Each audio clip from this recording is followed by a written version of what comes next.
Si? Yeah, I'm alright, Stu. A little bit of a cough. Don't think it's... What you got a cough for?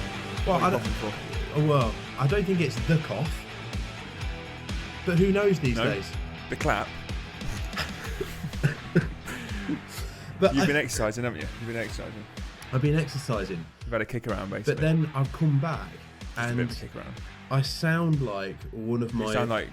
uncles who was like, you know, it's okay if you only smoke 19 a day and not 20, then technically you'll avoid the cancer. You know, it's absolutely It's like one of them. But and it makes me just think actually whether everything's just a lie.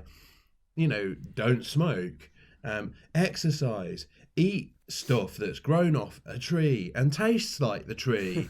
It's like, and yet I still sound like someone who hasn't done those things, and I feel like someone who's not done those things. So it's like, well, just sack it off, and I'm going to have an XL double bacon cheeseburger. I'm a figure of health, and an Adonis, some have said. Yeah, I smoked for many years. Don't smoke anymore, and I've remained very jowly in between, and I'm in rude health. Hey, listen, so my mobile phone is absolutely buzzing, as I know yours is as well. Yeah. I'm just going to the third leg of this tired carcass. Jim, our tech man, he's an Arsenal fan. Oh yeah. I'm just going to read out his messages. Okay. We are the most disgustingly insipid team there is. We have nothing. No plan, no players, a Champions League wage budget. I almost hope we don't win the Europa and get into the Champions League because it would be embarrassing. We are effing embarrassment. He is... No clean sheet in 14 games. Yeah. The C word. Ooh. Pathetic. That's a big one, eh? Yeah. We seem to turn a corner in January after a disgustingly dreadful November. Turn a corner? And now he's gone. Now he's just gone right back to that team. Now I'm going to repeat that last bit in a kind of like Dickensian kind of cadence. Yeah. And now he's just gone right back to that team. What corner did they turn? The U-bend? I mean, I don't know. I'm assuming he means like you know when you arrive at the Emirates, you take that left. Because he is obviously an Arsenal fan. We didn't need to spell that out. Anybody listening could spell that out. See, I sort of laid it down to Jim. I've got nothing to say to him. I laid it down to Jim because like Jim's an emotional guy, and I love the emotion that he gives because it's a man who loves football. But he sort of, I said to him, look, I'm sorry, mate, I take no relish in saying it, but from the outside, this season can only be described as a failure. He sort of responded. And it makes me want to be his mate more than anything. Yeah. Just take him aside and be like, Jim, come on, mate. You know, the stable's wide. Leeds will take anyone in at the moment. We're taking Yanks in who think soccer's just for the girls and the kids. You know, and, you know, we'll have you, mate. Who are you talking about, mate? Who are you talking about? The 49ers, obviously, who have invested in Leeds United. Right, got you. But I had to respond to him, look, I'm sorry, mate, because he then was like, please, it's all we've got left. Winning the Europa would make it a good season, surely. I was like, no. Arsenal's infrastructure, their youth system, their history, their financial clout, their location in the capital. It's like, come and live in London. For even when Newcastle were flying high, it's like, come and live, basically, in a rubbish part of not Scotland. Listen, let me tell you something. I said, I've spoken to Jim plenty about this. I said, Jim. Are you all right? Are you windy today? No more than usual. I said, We've Jim, got sponsors, mate. Talking of which, how are your testicles? Oh, blimey. It's like talking to Steptoe. What's going on here? This is what I'm saying. It's all a lie. This health kick thing is a lie. I remember a little aside. My granddad, before he passed away, bless him. He smoked. No, bless him. No. Yeah, he smoked. Well, depending on your persuasion, but he smoked every day of his life. When did he pass away? Was it? It was quite a while back. No, because it involves me talking to him. And right. We were was he Mengele? Was he Joseph Mengele? He was. He wasn't Mengele. Because as far as I remember, Mengele wasn't from Middleton in South Leeds. But he said... Could have been. He said... when he started getting ill, we were like, you got to give up smoking. And I cannot correct this logic. Arena down street. Smoked all her life. Gave up the cigs. 2 weeks later, dead. John, our John down the road. You know John. Smoked all his life. Gave up the cigs. 3 weeks later, dead. Hit by a bus. The thing is, waiting to get some facts. You can't argue with that logic. No, you can't argue with that. It's that's the same thing as like, you know, you got a brain tumor, have a little bit of a lay down. It's one of those, isn't it? Yeah. We've all got grandparents like that. Yeah. So listen, let me tell you, I've got a few fantastic features for you today, and I'm going to do this podcast to you today. Ooh. Okay. I want to hear. I know. Yeah. So I want to hear what you have to say about certain things. Yeah. I've got one feature, brand new feature. Yeah. Our philosophical conundrum feature, which is the issues of the week around football and philosophically how we challenge those. Yeah. Secondly, we've got some great communication from some of our fans that I need to enlighten you on. Oh no. You like that? No, because here's the thing: you'll have curated this. So the communication. No. Well, and also you've used plural. No, it's coming cold. All right. Yeah, okay. No. I've got because what I've got is I've got your traditional shit sandwich. So what I've done is I've kind of like I get sometimes. Sorry, sometimes I get communication. You are really windy today, aren't you? Have you been like scaling a mountain, or is it literally that the pork pies have finally taken their toll? No. Yeah, I've got no, not pork pies, because I've been this is now almost the end of my third week being a vegetarian. They've got it wrong, mate. Them and the vegans, they've got it wrong.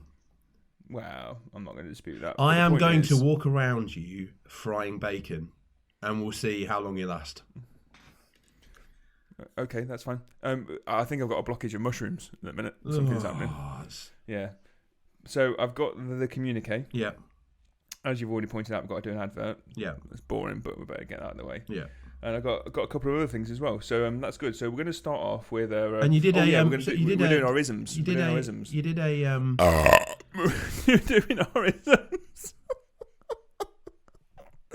We're doing our isms. No, I can't. It's all that tofu, mate. It's all that bloody tofu. I've got tofu. I tell you, they've got it wrong. You are windy, and you are a windy man. I know. They're like your orifices. There is some sort of breeze emanating from one of your orifices at any point. You're a bit like a crab with an exoskeleton, because I'm pretty sure some of it comes off your skin. But I'm like a drafty doctor's surgery. You know, when the front and back doors open. That is a really specific analogy that suggests you have a doctor's surgery that has a front and back door. Or is that a euphemism? My body's basically an oxygen thoroughfare. Well, it is, obviously. So, yeah. But I say oxygen. Mine's not at the moment. But look. Can you keep the air in? I wouldn't change a thing. So right. Listen to me. We're going to go straight in. Yep. To our philosophical conundrum tidbit. Okay. Ready? Yep.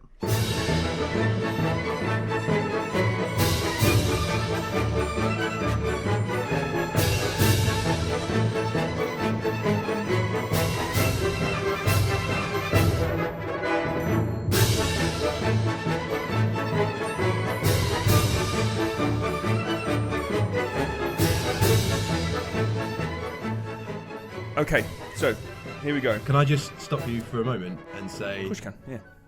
What an absolutely apt and incredible selection of music that you played there. Oh, yeah. Thank you, yeah. It's good. So listen, these are some of the things that have happened this week in football. Yeah. Some conversation points, but also some sticky situations. Yeah. Okay. The first one I'm going to throw at you, which the thing is, I know that basically you are... you don't look at the media too much, even when it comes to football. You just kind of sit there, and if you catch 10 minutes of a match here, there, never. I see that as a bonus. So I know this will be brand new information for you. Yeah. So Man City against Borussia Dortmund. Yeah. A couple of incidents occurred in that match. The first one I'm going to come to is a footballing one. So have you had a chance to see the Bellingham goal that was disallowed? Yeah. Oh my word. Okay, No, but right. actually, I've got an opinion on that, but I can withhold it until you ask me a question, or I can give you my opinion now. Just no, don't withhold. Okay. Well, Go forth. It's an ironic thing that Bellingham has complained that wasn't a foul, because on the continent that demonstrably is a foul. And I haven't heard anyone say the continent since my dad in about 1988. Okay, so, Carry on. Well, it's the continent is where foreigners live, isn't it? Yeah. Good. Just checking. Yeah. Go on then, carry on. The ones that want to just invade our country and take our jobs. We're going to talk about Chinese immigration later on. Are we? We're not. Oh, we're not. right. I was going to say, not a lot of Chinese footballers in the Premier League. But anyway, listen. Let's not. But there aren't. Not touch that. I'm not going to touch that. Okay. I'm not going to touch that. But listen, look, listen. I Is it a goal? Yes or no? No, because the referees called that a foul. Look, I'm a pragmatist. I think when it comes down to these things, I'm ultimately a pragmatist. And look, in rugby. Oh, we all are. No, but in rugby, no, we're not. We're not all pragmatists. I think probably you and I are. But when it comes down to,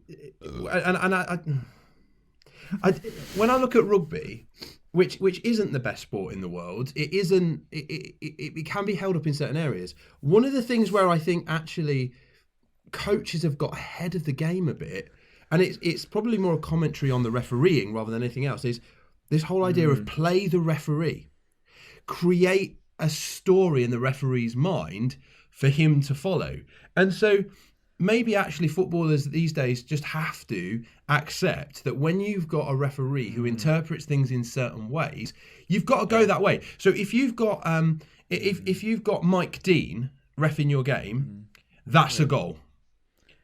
If you've got Melipnos, I don't know about this. But if you've got Melipnos Konstantidis, who is reffing, that's a kebab. He served me a kebab last week. Who's reffing AEK Athens and the Greek League week in, week out, he's calling that a foul.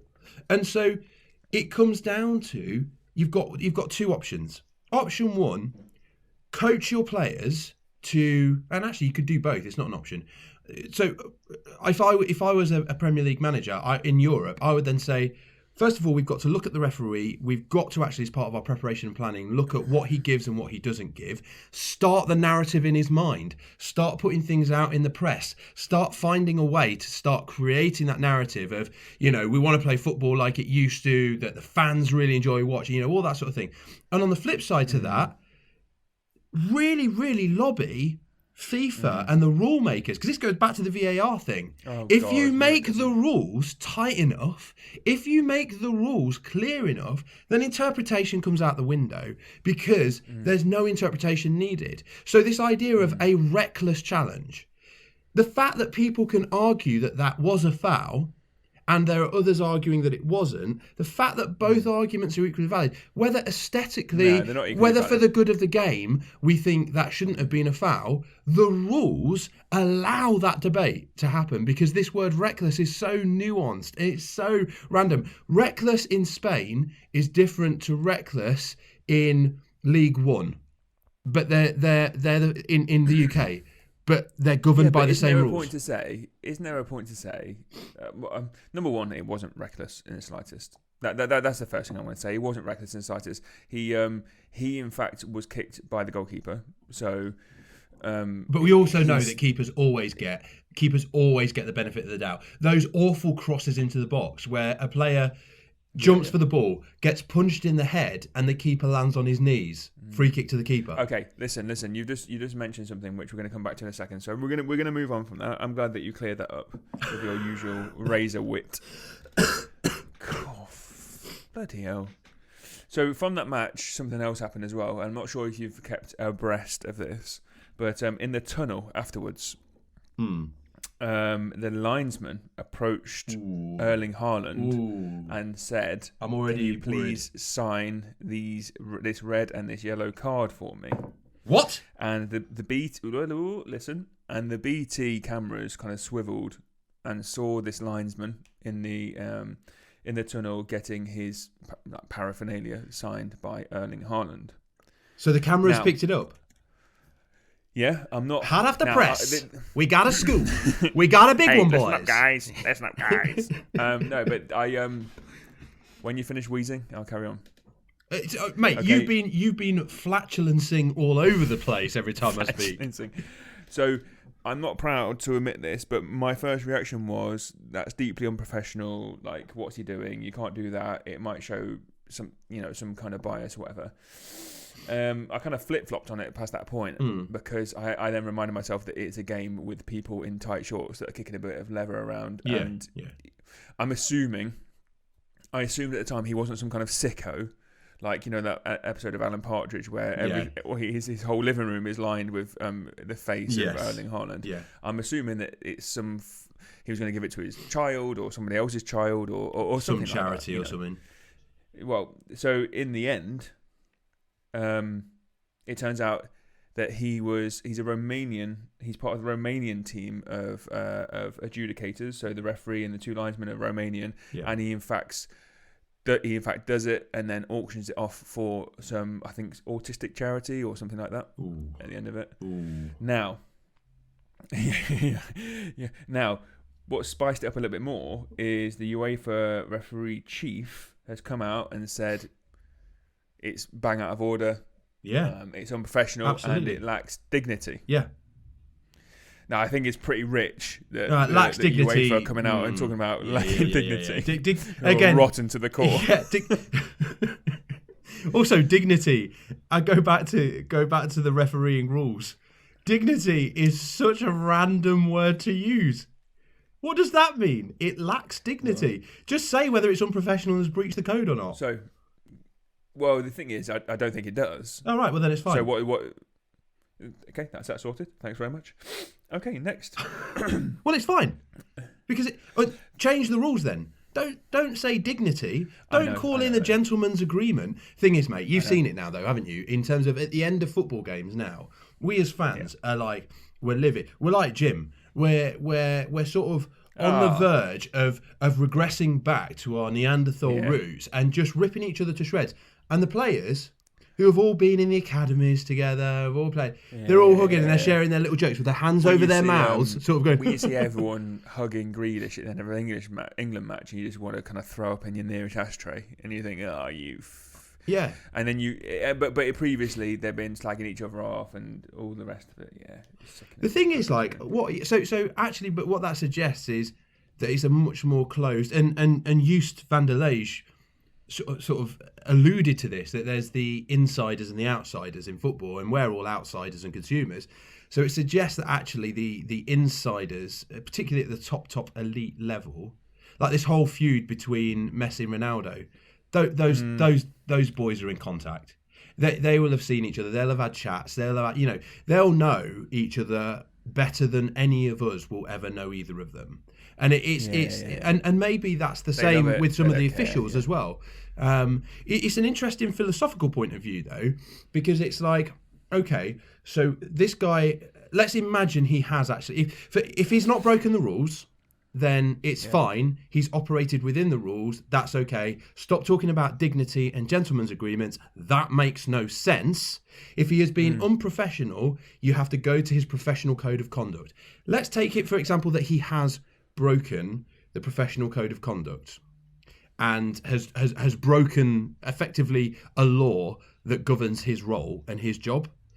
If he has done that, and if he's found to have done that, then I don't know whether this is a bit of a straw man or not, but if you extrapolate that forward, you could say, well, he's killed that child to take the bone marrow out of that child to help 3 other children survive. Oh, God. Okay. And that's a real that sort exercise of, has done something funny to your brain tonight. Well, no, it's a moral conundrum, really, isn't it? It's like, oh, I'm sorry, that one child. Well, the thing sucks is, to be you, mate, but I'll sort this out. I don't know why I asked you. I'll sort this out. I don't know if it's in the rules. I don't know if it's not in the rules. I'm assuming it's not been in the rules because it sounds like, from reading the reports, he does it as a habit. and the camera just managed to pick him up for this one time. Yeah. And he auctions it off for sick or for children that are in some kind of need. I mean, if I was UEFA, I'd be having him on posters. Talk to me about dignity. Yeah. If he's not broken the rules, brilliant, absolutely. This guy has And if he has maximised pleasure. change the rules. If you don't like them, change them. And if they don't if they think it's undignified, don't use words like undignified. Change the rules. Right.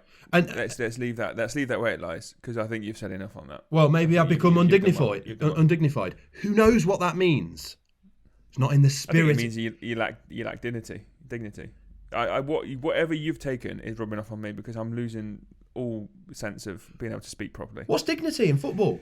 You hit the nail on the head in some ways by the absurdism of the whole thing, as Camus sort of came back to you again, and you're like, actually, it's just a bunch of guys in tight shorts kicking a ball of leather around. It's like stop. Yeah, I did say tight shorts. I homoeroticized. The only thing, well, I mean, it's a constant line that we all fall foul of at times. We all tread on that line. Yeah, sometimes I fall on the opposite side of it. Yeah, but the thing that stops it from being chaotic and just, a bit like the rest of the universe just falling into entropic cascade failure is just the fact that it has rules.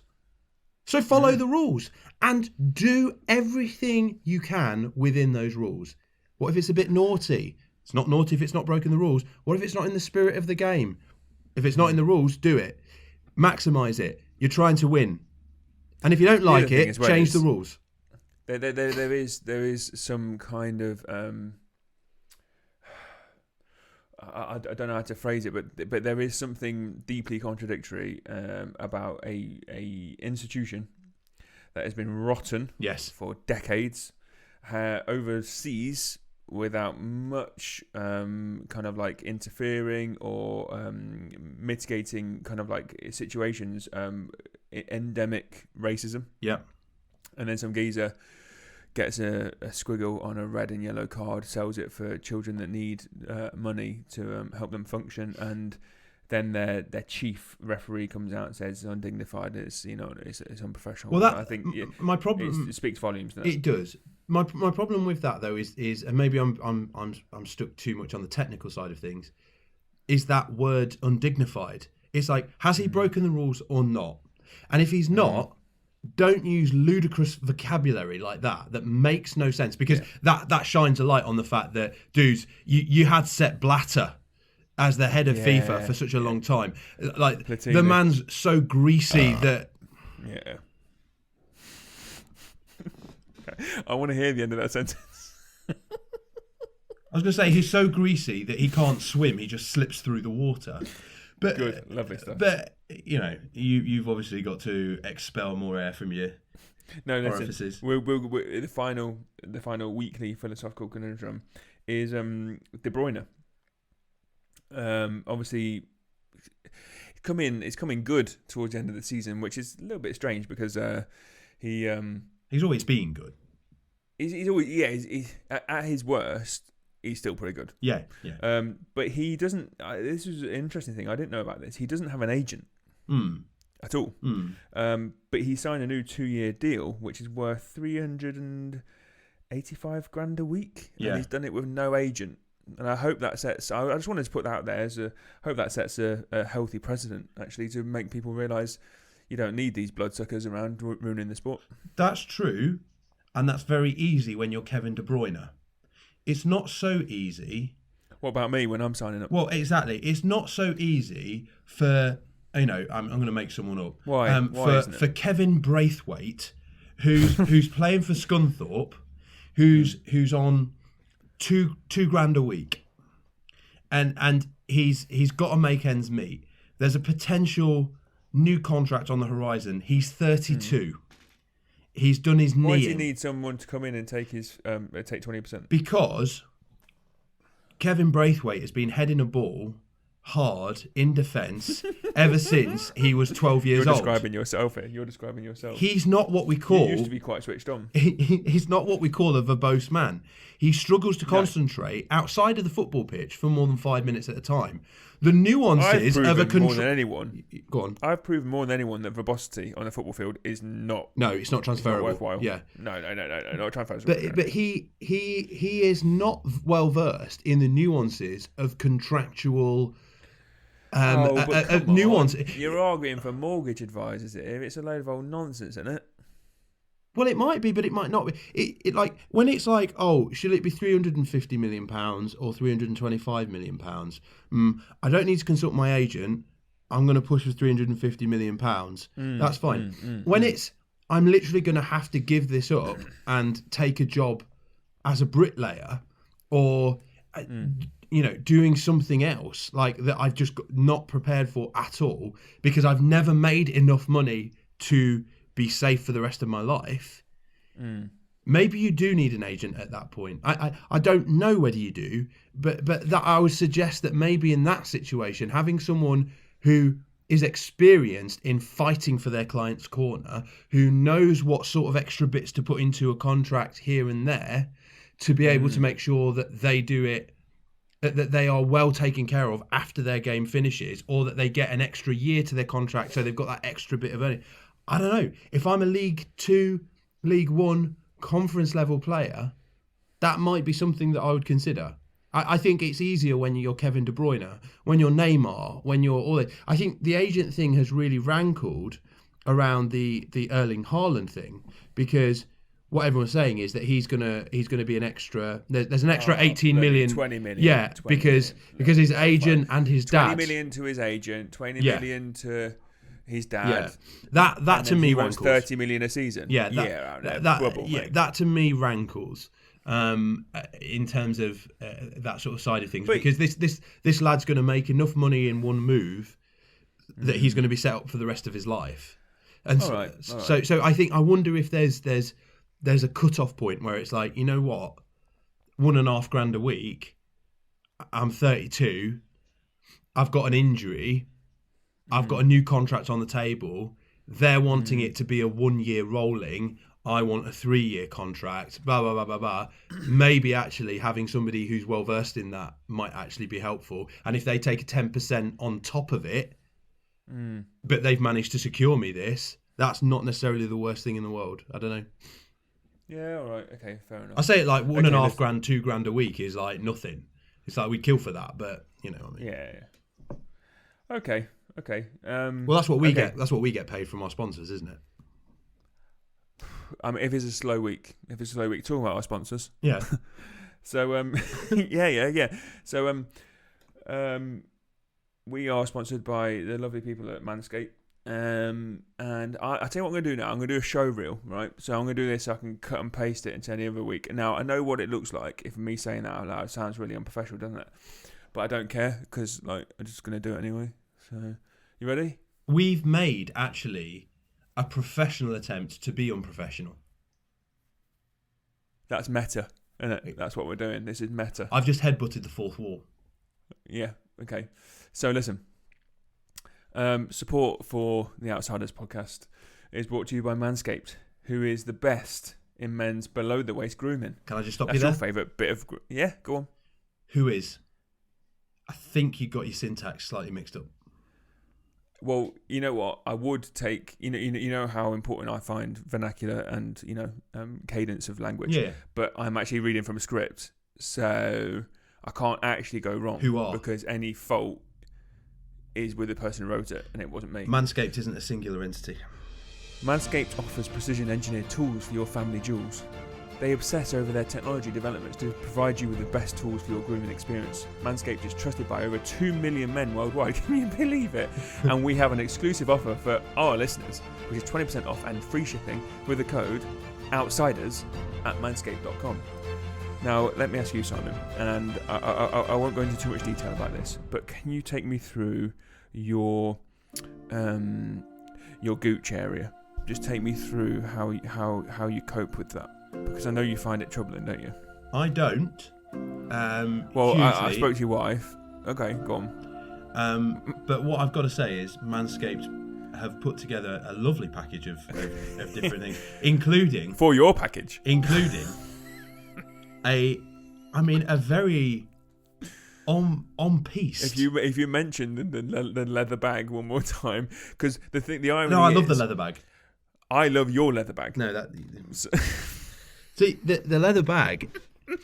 It can double as all sorts of things. It can double as keep carrots in there. Put them in the bottom of the fridge. Carry case. I often keep my essentials. selection of. I keep my rulers in it sometimes. Listen, it's masculine yet stylish.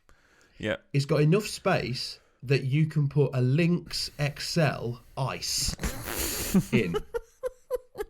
And I've tried, Stu. Yeah. Okay, so listen, this is the worst advert in the world, but I tell you something for free, and I'm going to be completely honest with you now. All of the products I've used, and I love the smell of them. I love the feel of them. I love the leather. He's made my leather case, less leathery. So if you want 20% off and free shipping, go to manscaped.com and use Outsiders, and you'll get that money off. So good luck to you. All the best. And that supports us, doesn't it? I want to say it supports us, but I'm just all about making sure that men are presentable down there. All right. Because I just think it's important. Because actually, in many ways, I'm looking out for the women. So they're the ones that got to sort. They're the ones that got to be down there. There we are. I suppose. And men. Or other men. And or other men. other men. Yeah. Or other men. Yeah. Or other men. If you want, get down there. Or those that don't have a gender identity.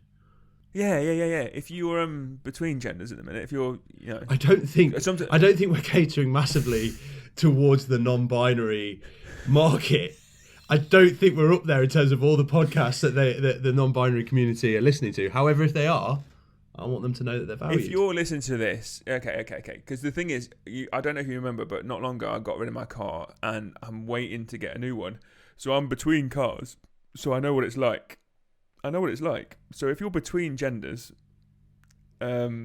just take some time out and think very carefully about how you present your leather bag to other people. You have just exposed yourself for the rank, crass 1920s, stuck in the past, misogynist that you are.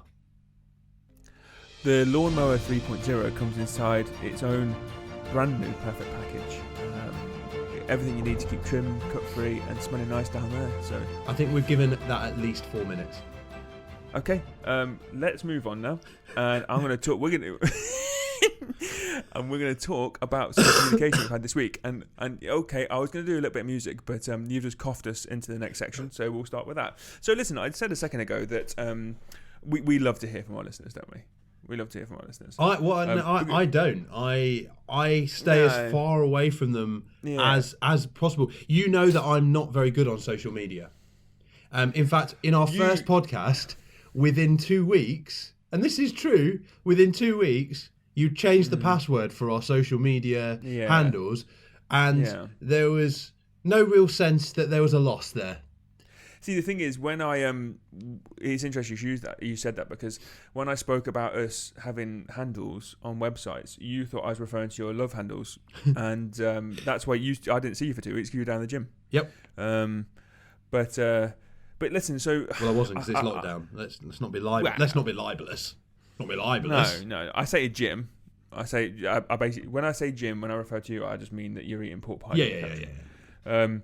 So we have different avenues of people getting in touch with us, and I love to hear from the listeners. Hi guys, you're right, and sometimes they're brief, but I think sometimes brevity is, you got to keep, brevity and levity are the source of humour, and sometimes they're less brief, sometimes they're grammatical, sometimes they're not. It's a free country, you can do what you want. So I've got 4 samples here, and there's different ways. I don't know why, but people feel the need to email me.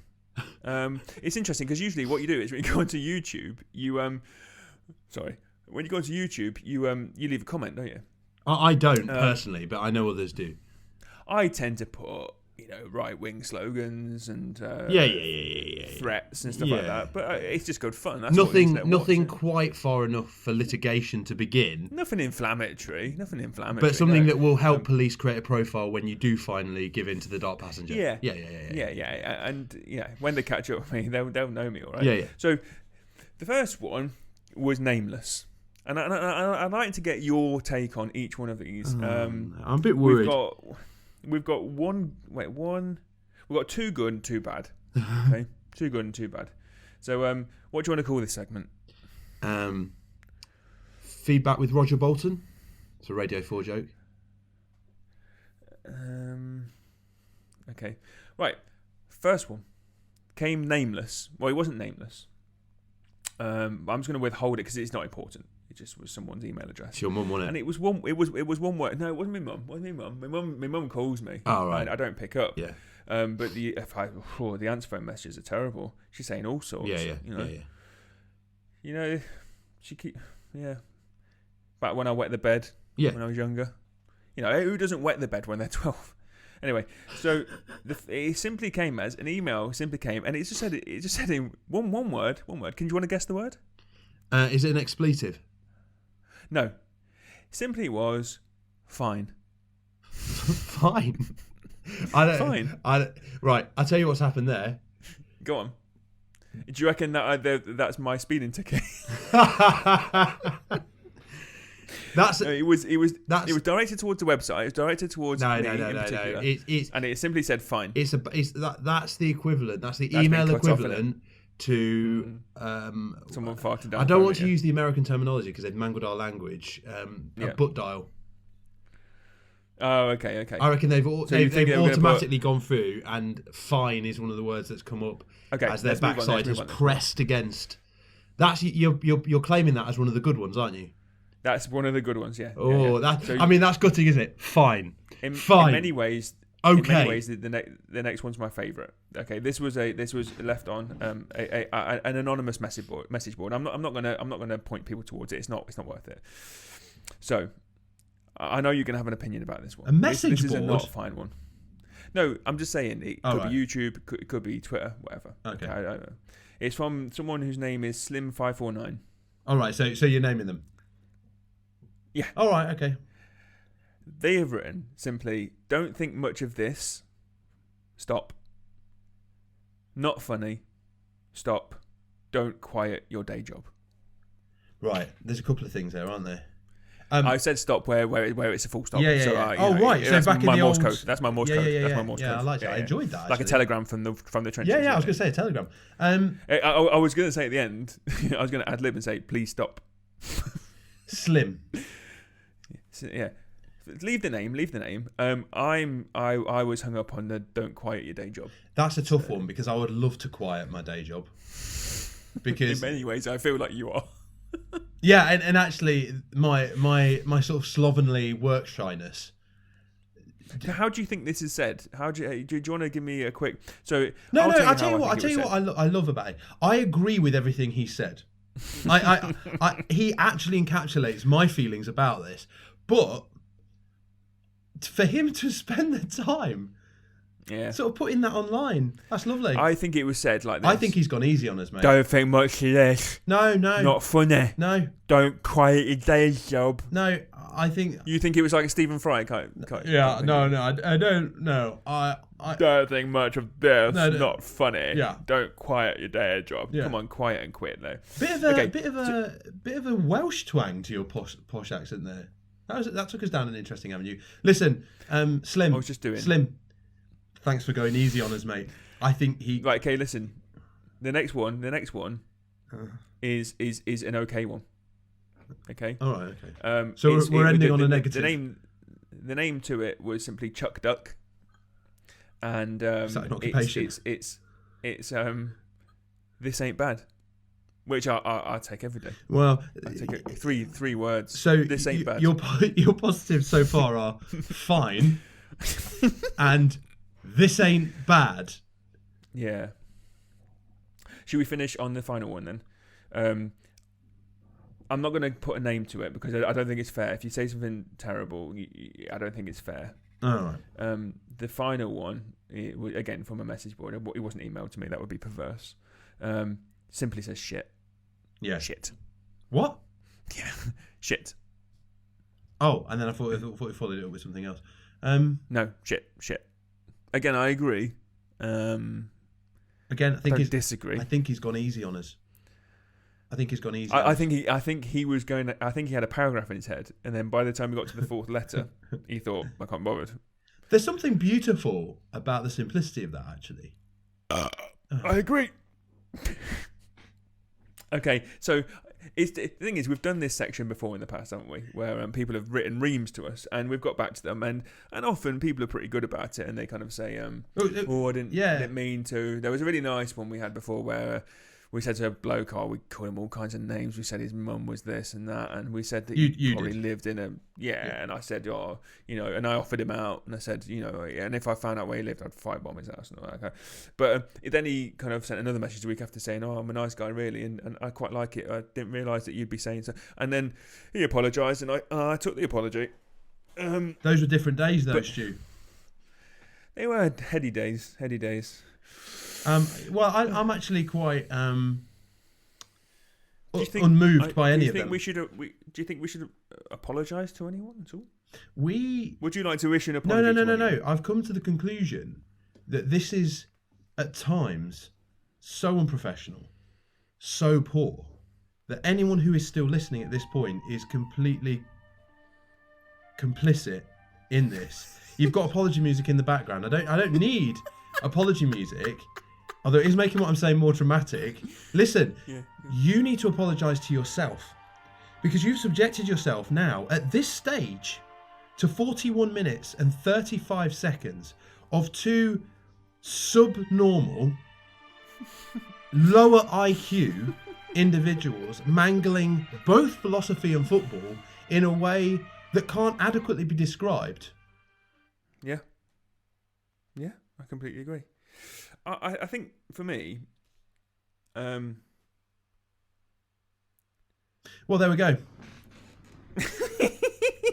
No, I was going to say, I think you don't, do you? I love that, the irony of "I think" and then followed by just absolute deafening silence. I was just looking at my notes and I was thinking, so Slim 549. I think it's important that we use the internet for good, and we can express ourselves in a way which perhaps verbally is difficult. I mean, if you're on day release and you get access to a computer, then I think it's important that you get. Oh, thanks for coughing. Then I think it's important that you get out and you access all of the variety and vitality that the internet has to offer. And obviously, a podcast in which we lightly talk about philosophy and football in conjunction with each other is the exact place that you should go to really express your inner hatred and loathing. No, I'm going to stop that there because that's a load of old crap. He can stick it up his arse. Yeah. Anyway, so we've done that. That's good. That's material, isn't it? I'm worried about you because you're an emotional man. I am completely and utterly unmoved by any of those things. I know for you, you'll be dwelling. Oh, the thing is now I'll go out and kick a dog because of that. That's my problem. That you can't. That's say my that. issue. Is I'll go. You can't do that either. That's not a good thing. Don't kick a dog. And I'm a man who doesn't like animals. Okay, no. Okay, I'll just shout at a small person. Then. Yeah, no, that's fine. The equivalent, whatever the equivalent is. Just throw some feces at a child walking by. That's more acceptable. Yeah, okay, but that's my problem. Is I always I project. I've always said that, and you've been projecting all the way through this episode. I look back from my life, and I won't change a thing. Would you change anything about your life? We've been down this line. I'm more than happy to talk about the difficulties of time travel and the butterfly effect. And if you could change one thing about your life, what would it be? I would have blonder hair. I've often thought that about you. Your hair's very mousy. Yeah. It's not distinctive. Yeah. If I could change anything about my life, I think I would have definitely gone to school. Anyway, but no, that's the thing about me. I project, mate. I project. That's the problem I've got. Oh, and I wouldn't have killed that person that time. But these things happen. So That's communication, philosophical conundrums. I think it's worth saying that if you like this podcast, this is madness. If you like this podcast, you want to try subscribing and liking it or whatever. Yeah. Oh, what was that thing? I got it. Competition. You absolutely nailed this. I'm fascinated by capitalism. I'm fascinated by the free market. Yeah. I think in another life I'd have been a libertarian who would just be in the woods. Whereas in this life, you're a simpleton. Yeah, I'd be a libertarian simpleton. Yeah. But I'd find a way to just aggressively make money while stepping over the corpses of those that have been chewed up by capitalism. You've turned your back on it, though, haven't you? But I just love this weird sense that the moment anything touches capitalism, things blow up. Like, you at times have been shouting into the wind online about all sorts of things. Amongst other things. Yeah. Yeah. And then the moment you offer some people something for free, madness, isn't it? It turns on its head. And yet the irony is, this is free. That is yeah. I've done you there, haven't I? Yeah. So, next podcast, which is going to be out next Tuesday or Wednesday next week, we have a giveaway. What do you think about this? So, Surprise Shirts, a company, lovely company, run by lovely people. It's a family business. They send out, you'd pay 30, 35 quid, and they send you a surprise shirt. What do you think about that? You're a bit nonplussed when it comes to football shirts at times, aren't you? Well, I like unique football shirts. So if generally on the whole, that's what they do. Yeah, if on the whole they're offering either historic or semi-pro teams, or you know, like the Dutch 5th division. If you just scan down their Twitter page, it's incredible. Some of the stuff there, it's like Japanese stuff, Mexican stuff. I'm up for that. South American stuff. Yeah. It's incredible. I've recently purchased myself a semi-professional German sides top. Inexplicably, they have a wonderful website and they're selling merchandise. So there's someone clearly entrepreneurial. I can't pronounce their name right now, but I'll. Do you know who I've taken a shine to? That Union Berlin. You a big fan of them? I'm not a big fan of them, but you've taken a shine to them. Taken a shine to them, yeah. I saw their kind of like almost like their origin story, kind of as a bit of a documentary. You weren't happy with me either way, because I turned up to football this week when we were playing a Wayne Rooney shirt. Well, it wasn't a Wayne Rooney shirt. It was an FC Dallas, FC Washington. I'm not. Yeah. It's a nice shirt, to be fair to you, and I guess that's what the guys at Surprise Shirts do as well. Is that outside of your own club, it's nice to, especially if it's distanced. Yeah, like I'm not wanting like I don't want a Sunderland shirt. I don't. Sunderland fans don't want Sunderland shirts. No, like I don't even want a Falkirk shirt. No, no. I want Corinthians. I want Old Boys. I want Las Palmas. Lovely. I want Deportivo La Coruña. Okay. I want Roma. I want Chievo. I want Fiorentina. Yeah, we're just naming teams now. I want some team in Brisbane. I want done. We don't know. FC Shanghai. That's not a thing. I want Haifa. I want Porto. Next Tuesday or Wednesday, when we do the podcast, we have had, I think, over 100 entrants now to win a surprise shirt from the people at Surprise Shirts. The surprise will be that it will be a shirt that will be a surprise. And would it be great if it was one of them? Oh, incredible. I wouldn't sleep that night if that was the case. Tel Aviv. All you got to do is follow both the Outsider Cast, which is us, and Surprise Shirts, and tag one of your friends in and retweet and like the pinned tweet that we have on our Twitter feed. So that's a lovely thing, isn't it? That's a lovely thing. Yeah. Free, and that's your favourite price, isn't it? It's my absolute favourite price. Unless I have to take time to do something, which then that has a natural cost attached to it anyway. So not everything's free as it would seem. But actually, I think it's a really good deal. Yeah, fantastic. So if you want to get involved with that, then have a look at our pin tweet and listen to the show on Tuesday or Wednesday, because that's when we're going to be telling everyone who's won. I'm ludicrously excited for that moment. Wouldn't it be great if it was Slim? Oh, yeah. I've just defecated down the back of my knees at the thought of it. No, that's not because of that. It'd be great if let me just read that quote one more time. If we don't quit our day jobs, it'd be lovely if that guy won. I'd love it. I don't think he's following. I don't think he's retweeting. I quite like This Ain't Bad to win. Although there's this sickness inside of me that I'd quite like shit to win. So, yeah, it's nice when you open your emails and it's a mixture of it's a lottery.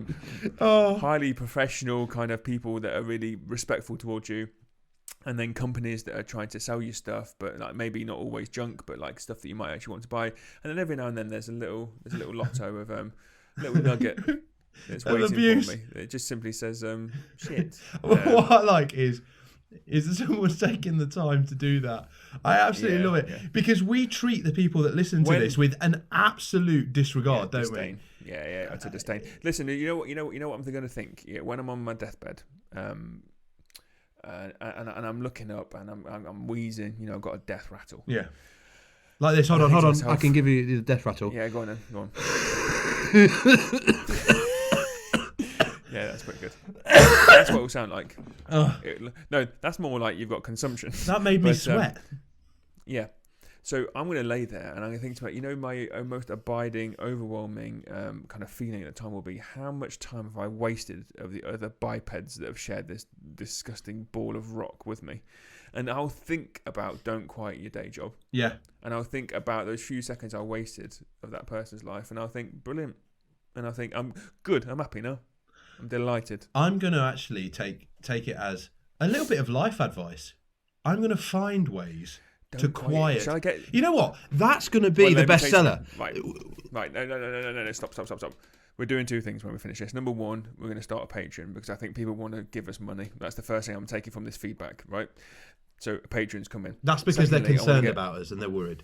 Yeah. And I want to get some merch. Because people know that the merch is where the money's at. That's of course short for Don't merchandise. We're not Americans. That's street. We're not Americans. A street for merchandise. Yeah. And the first T-shirt we're getting printed is "Don't Quit Your Day Job." I actually think we should write a really sort of chintzy, frothy book called "How to Quiet Your Day Job," or a picture of us two, but like airbrushed, like Instagram, $13.99 with the words $13.99 Amazon. How we quieted our day jobs. How we quieted our day jobs, and the tagline underneath is the key to successful happiness. Yeah, we would become, and then we could have like chapters called "Don't Think Much of This." Yeah, stuff like that. And then the last chapter can be chapter 2. Chapter 2, not funny. Yeah. Last chapter, shit. Yeah, that's it. That's the way you quiet your day job. No, I'm well behind that. Yeah. And then on the back it will say, "This ain't bad." The Sunday Times. Yeah. Yeah. And a made up quote from Benjamin Ferguson because he's our mate. Yeah. Professor Benjamin Ferguson. Prof. Yeah. That's again another street term for professor. Okay.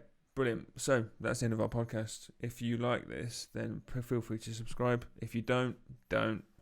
If you want to send abusive emails, then don't. If you can be bothered, then don't. If you can be bothered, then think twice.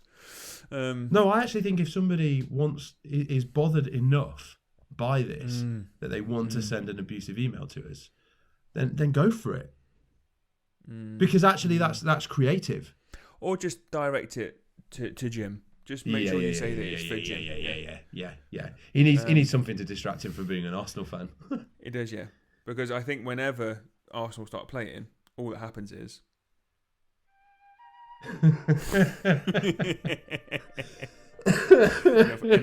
enough of that. All right, stop. Okay, yeah, brilliant. So thanks very much for listening. We'll see you on Tuesday or Wednesday next week. So thanks very much and take care, Si. Or don't. Or don't, mate. Or don't. Or don't. Or take your wheezing chest and walk in front of traffic.